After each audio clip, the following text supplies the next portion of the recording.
Trouble sleep, young God, they wake up. Not this can't cause commotion. This rhythm got me feeling good, and this feeling got me in the mood. So what's the make a dance? Body wale, kaloko shere. That's all one please. It's a banger.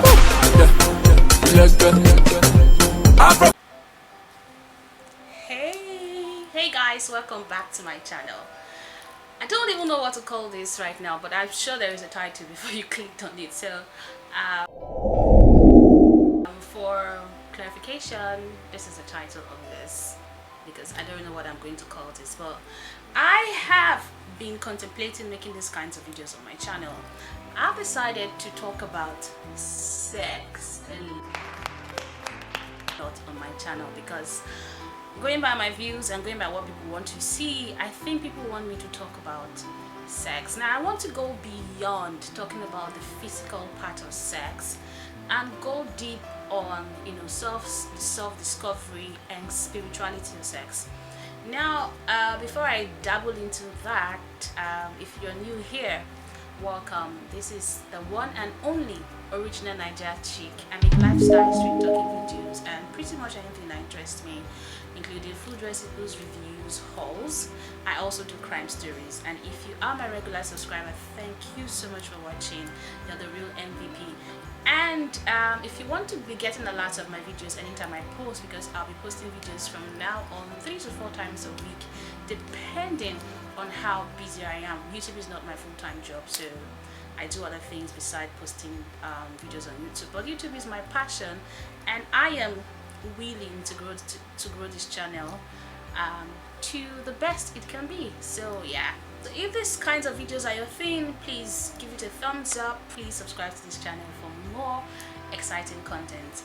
Now before I dive into talking about sex and my sexual journey and my discovery, if that interests you, I would like to talk about the beginning of my sexual self-awareness and how all these cultural upbringing, being a Nigerian, has tied into who I am today as a very sexual being. Now, coming from a Nigerian home, sex is not something that is talked about, but parents in Nigeria, I'm not going to say Africa, a lot of parents in Nigeria, not all, expect you to grow up just automatically knowing about sex. Now, growing up as a child or preteen, I used to hear that sex was bad. If you engage in it, you're going to hell, and sex leads to pregnancy and children. And I saw the way my parents fought over us as kids. We were 5, and we were actually in the middle of our parents' fights, you know, be it parental difference in training of the child or be it monetary aspect. But whenever my parents were sad and arguing, it's all centered around us, the children. So I grew up having a negative connotation to like having kids. I was like, okay, sex is bad because I'll go to hell if I involve in it, and it gives children. So I grew up with that mindset, and whenever anyone talks about it, I'm like, ew, who wants to engage in that? Because trust me, children talk, we know. So then puberty came. Damn! And God, that one hit differently, guys. So I became really sexually aware, but we used to talk as kids. Sometimes when we wear some kind of clothing, our legs or the lips of a vagina brushes on our clitoris, and we feel some kind of sensation. Me personally, I feel some kind of sensation, and I talk to my friends and say, did this thing happen to you? They will say, bum bum don't they sweet you, bum bum they sweet you. That's how we used to say it when we were growing up, that bum bum. So we used to discuss this. Sometimes when you sit in an awkward position or cross your legs, your clothes or a part of your skin brushes against your clitoris, and you begin to feel that sensation. Now, for us, that was a bit harmless. We know that there is something there that is sweet. I knew there was something there that was exciting, but I didn't know what it was. So, and talking to my friends, we all laugh about it, and everyone says that happens to them. And then puberty hits. Now when I became truly sexually aware was when I was about probably 13, 14. I went out with my aunt. My aunt was maybe 18, 19 at that 20, 21 at that age. She used to live with us then. So she used to have this boyfriend, and each time she wants to go see this boyfriend, she sneaks out of the house. And my mom notices that she sneaks out of the house. So whenever she wants to run errands or say she's going somewhere, my mom will ask me to go with her. So one fateful day I went with her to like a bar. I think she was waiting for a boyfriend then. Then she ordered herself a drink. So she asked me if I was going to drink anything. I told her that she should give me what she was drinking, which was a bottle of stout. So at that time when what the hell? I'm sweating, guys. This light that I use make me sweat a lot. So as at that time, she just gave it to me, and as soon as I drank, as I was drinking, I felt my vagina pulsating, like it was doing this.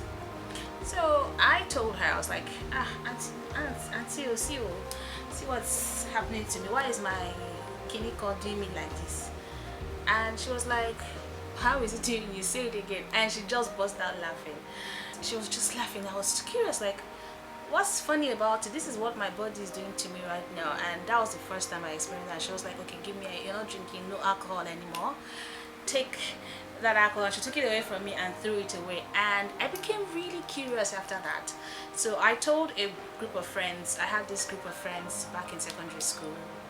So I told them what happened to me. And one of them was like, guys, you see, it's not really good to receive sex education from your peers because they're as clueless as you are, and unfortunately whatever they tell you seems like the best advice at that time. Because there was this girl in my class, she was big. Like, if you are a 90s kid, you know that these days in those days in classes there used to be people that were a lot more older than you. Like, for example, some people bring helps from the villages and they put them in schools, and you find out that these people who are like 6, 7 years older than you are in the same class with you, and you look up to them like, big brother and big sister, even though you guys are in the same class. Yeah, this girl was like that kind of person. This girl was like that. So I went to her and she told me that you really need to have sex, because if you don't have sex, your vagina is going to seal up short. No, don't like that. And then you will not be able to have sex again, and you will not be able to have children. I'm like, okay, this is really serious. So I was like, okay, I need to have sex now, so that because I like the feeling. I like that my vagina was pulsating, so I liked the feeling, and I was like, no, I don't want this feeling to end.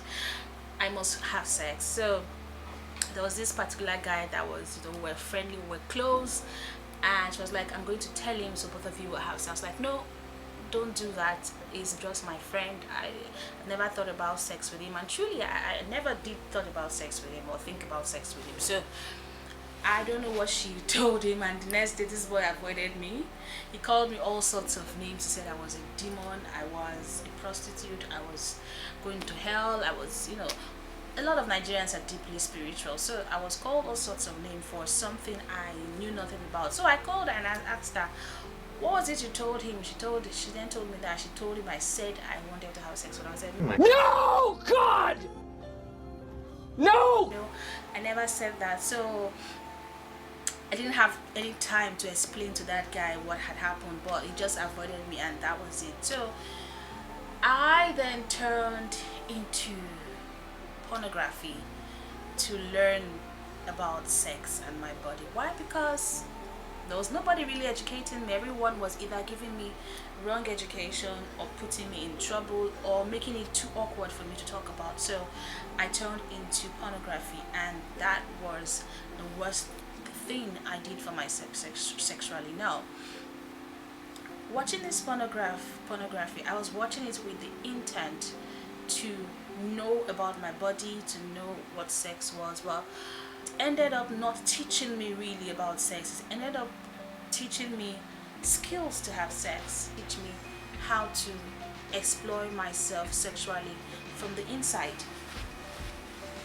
it left me with more questions. It left me with, why would they do this? Because I didn't get no feeling out of porn, like, per se. It further alienated me from my feelings. Like, I wasn't feeling nothing, because all I can see in porn is, in my head at that time, was, you know, the expression the women were making were not of fun to me. It didn't seem like they were having a lot of fun to me for some reason. So I always thought there was something fishy there. But what I did learn from porn was that, okay, there are different positions to sex, and actually sex was pleasing to the male, or for the male, or something like that. So that was what I got out from porn, and I became addicted to porn, you know, just out of curiosity, kind of. And at some point I started, you know, whatever questions I have about sex, I turned to Google, I turned to porn, and I watched porn, and it became an addiction, because each time I was feeling like having sex, remember, coming from my background, having sex was a taboo, and that brought in about this repressive feeling about it, and feeling of shame and awkwardness. So instead of me, you know, going out to find a proper paper relationship to enjoy sex with that person, I turned to porn to experience that gratification. It got that bad, guys, that I watched porn to the extent that when I hear a moan, I kind of get turned on. But turning on is not fulfillment. I wasn't fulfilled watching porn per se. Even porn broke my relationship. Maybe in another video I'm going to tell you how porn broke one of my relationship I had, because the guy was too insecure. Well, let's not go there. So watching porn, that was when masturbation started for me. So and I could, instead of me developing a normal human relationship, I started learning to please myself, and I started exploring myself by myself. That is a good thing in itself, because then I begin to learn about my inner, what I liked and what I didn't like, you know, what gives me pleasure and what didn't give me pleasure. But then I still did not find fulfillment. All the porn I watched, everything I watched, there was no fulfillment. I was like, why doesn't these people, to me, the people engaging in the porn, something in me knew that there was some, they were not happy, kind of.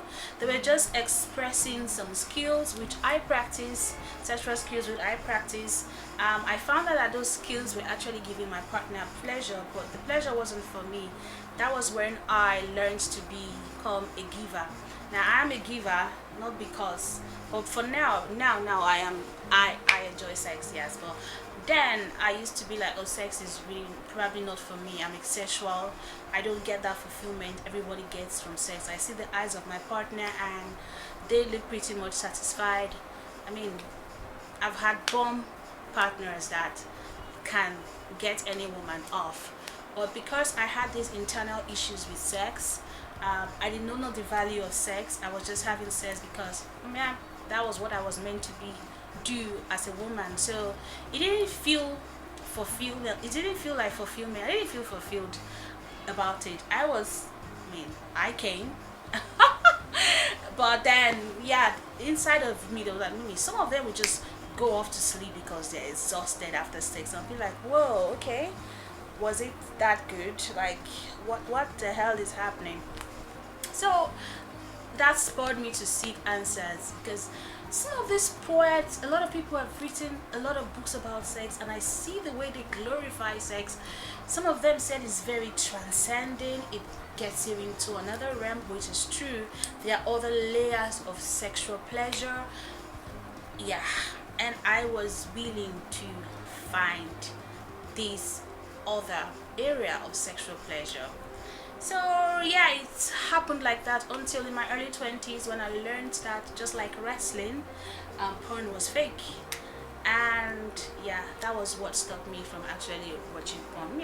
I don't watch porn anymore because it's all acting. When I got to find out it was all acting, then I was devastated, and it really dug this deep hole inside of me, spurred my hunger and taste for that next level in sex. And I tried so much to allow myself enjoy sex and take myself to the next level, but I just couldn't. Then when I traveled abroad, I met a friend who I met a friend who was in, hippie culture.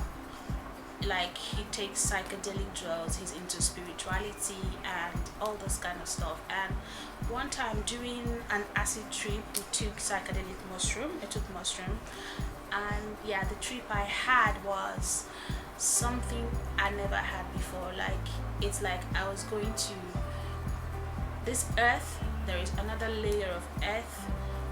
It was just like I was going into another realm, into another dimension. So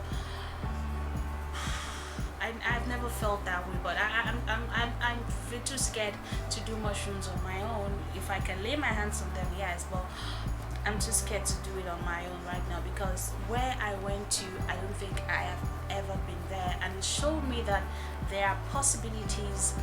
There are mental, I don't know if it's mental, I don't know what it is, but there's life beyond this realm. There are possibilities beyond what we can see, and damn, it's good.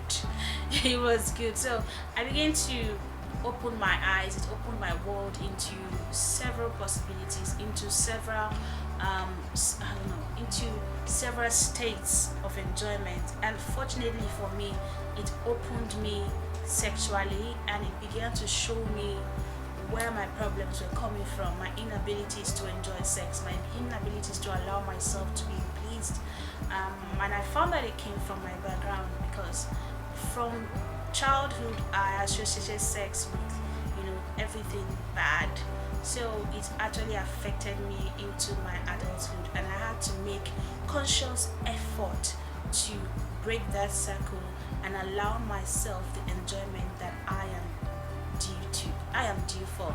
Now this video is going to be long. If I get a lot of engagement in this, I'm going to talk about what it felt like after I experienced what I experienced, taking the mushroom and transcending I pursued, sexual pleasure, and how I began to find fulfillment, and how I was able to overcome the childhood repression and the childhood connotation that is related to my sexual fulfillment. So guys, I don't want this to be too long. Wait for part 2. If you like this kind of content, please give it a thumbs up, and I'm ready to dive into so many contents. Depends on what a viewer wants to see. So whatever you want to see, please comment down below. If you like this kinds of content, please let me know. I have a lot of sexual stories for you. I have a lot of spiritual stories that is connected to sex for you, if that's all you want to know. And take a look at my crime story, my latest crime story. Go and watch it. If you like that kind of content as well, please comment down below in the comment section. I will see you when next I post.